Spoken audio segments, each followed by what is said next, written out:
When I feel lonely, I imagine myself in a dark and stormy night. The streets are empty and everyone who lived there laid asleep in their homes. Everyone except me, still sitting on my house porch as the rain poured on me. I had no friends to bring excitement, or family to bring comfort. Just me and the rain. Oh, that's convenient. Here I am right now. I don't like it in this world. It's dark and cold and empty, but at least it isn't lonely. At least the lonely I knew.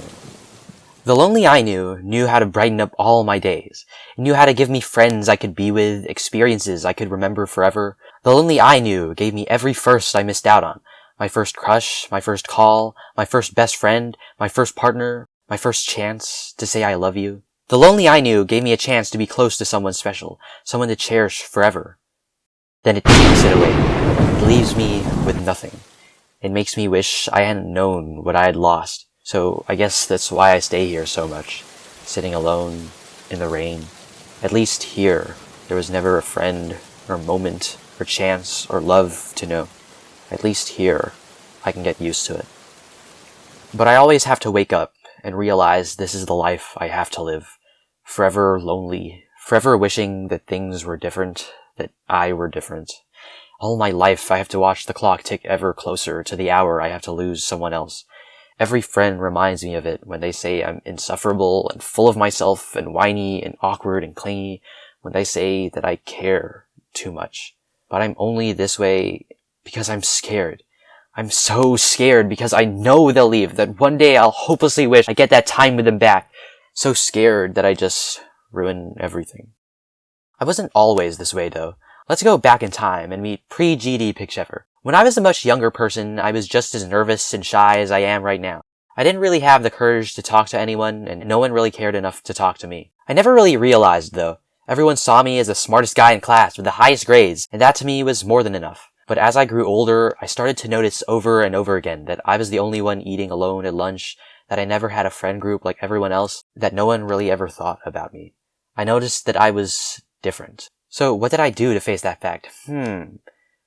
Well, I fought back against society, baby! I became as loud and vocal and toxic as I possibly could. I found no shame in bullying and berating and embarrassing everyone around me. No shame at all.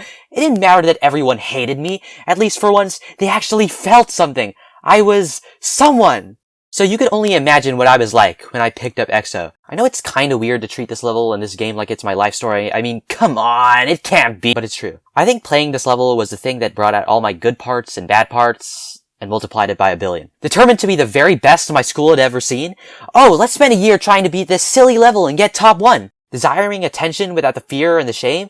What about praying to the heavens for 500,000 views on my EXO video? Willing to verbally attack anyone I thought in my way?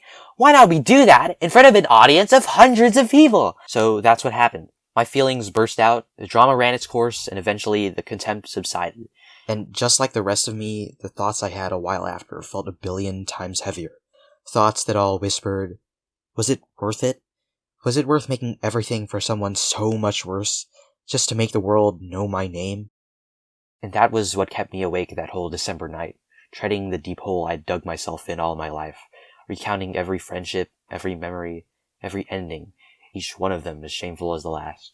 With every passing thought, I couldn't stop asking myself, how could I fix this? I was a social embarrassment, and it was still the pandemic, and I hadn't talked to anyone in years. What could I have possibly thought of doing? A love letter to my crush. But not in the way that you think. I didn't intend this all to be a super romantic thing. Of course, I really did like this person, and the thought of being with her seemed really nice at the time. But it wasn't about that.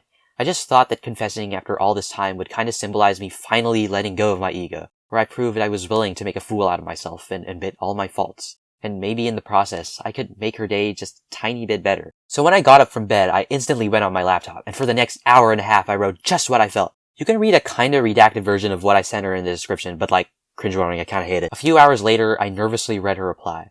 It wasn't reciprocation, nor was it disapproval. It was thankfulness. Thankful that I'd written this for her, thankful of how brave I was. And in the end, she told me we could be friends again. And that meant the world to me. Chances like this were rarer than ever, and I'm sure to hold on tight to it till the very end. Whatever that was supposed to mean. Never had I ever had a friendship in the palm of my hands like this. Every hopeful moment I once had was always born out of coincidence, out of obligation. And whenever I did hold the reins of it all, I steered them on my path of embarrassment and rage.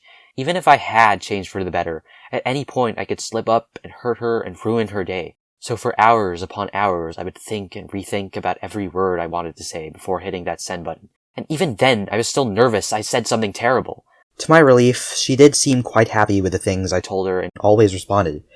But eventually, she started avoiding me. The replies started coming less and less until they stopped entirely. She never told me why or said goodbye, but I knew she thought I was creepy and weird, everything I tried so hard not to be, and that devastated me. Most of her friends told me it was her fault, her ego, that led to it all going wrong. So even if I knew I was partly to blame, I held my head high for what was to come. Maybe I'll find someone better and try harder than ever. Maybe this time will be different, right? But it never was. Everything always ended the same. I guess this was the one constant in my life. Ever constant in beating me down. Ever constant in building my fear to try once more with someone else. It's become so commonplace that I've given it a name. The pigchefer cycle.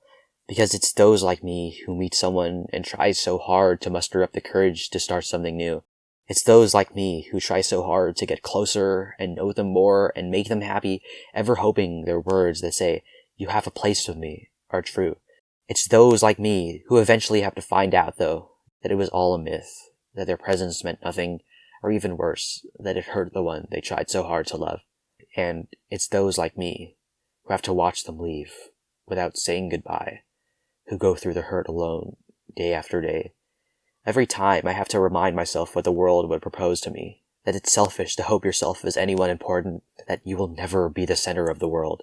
Friends never need to stay, or be there for you, or love you, so maybe it's just easier to let go of them first. Distance myself from the ones I love, stop trying so hard to make them smile. Sit here, where I don't have to worry about it all. Spare them the pain, spare them the time they could spend with someone worth 1,000 times more. You, of all people, deserve that time more than anyone, Fuji. You don't have to worry about me bothering you anymore, if that's what you want. I trust you. But that's what makes this so much scarier. I knew you would be different since the moment that I met you. It was the day I went out extra early since me and my girlfriend at the time scheduled a date with each other. But she never came. She never said a thing. I knew she was online, so it was probably for the best to assume she was avoiding me. So after 2 hours of anxious waiting, I just gave up. She was never obligated to be with me anyway. Besides, I had other things to worry about. For example, my mom applying me as reader for Mass that day, something I did not agree on. But I didn't have a choice, so to church I went. When it was my turn to read in front of everyone, the nice lady there brought me out of my seat and sat me down, beside you. I saw you earlier that day while practicing, and what had happened earlier with my date led me to be sure of one thing. She won't care about me. Even as we were right beside each other, I was sure of it. In fact, when you were tapping my hip with your phone, I thought it was just you trying to shoo me away. But when I looked over, it was a message for me. You asked for my name. You said you always wanted to talk with me, but you were too shy to. And I couldn't believe it. I typed my name and said hello below your note. And when I was all done with my quite awkward reading, I went up to you again and told you I'd love to talk.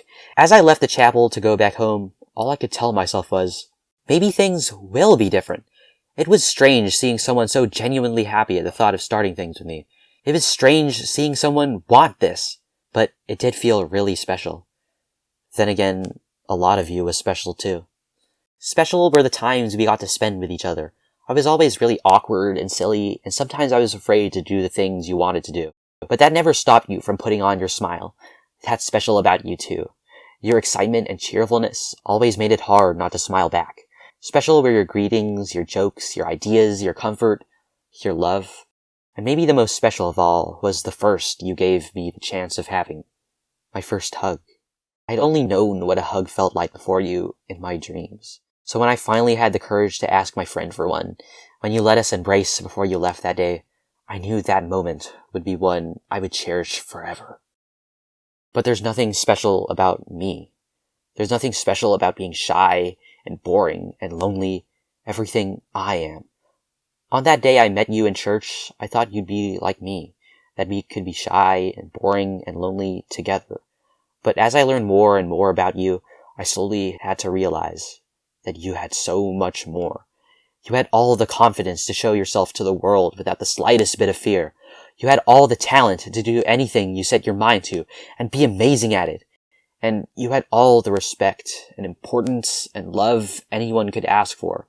Every person you come by thinks the world about you, whether it be the heaps and crowds in Halloween or all the close friends you hold so dearly, who bless you every single day for the excitement and courage and happiness that you deserve.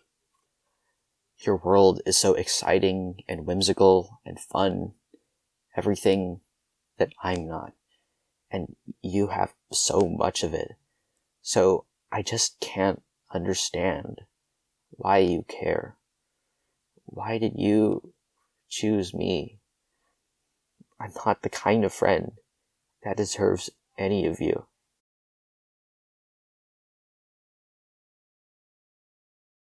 And that's enough for you.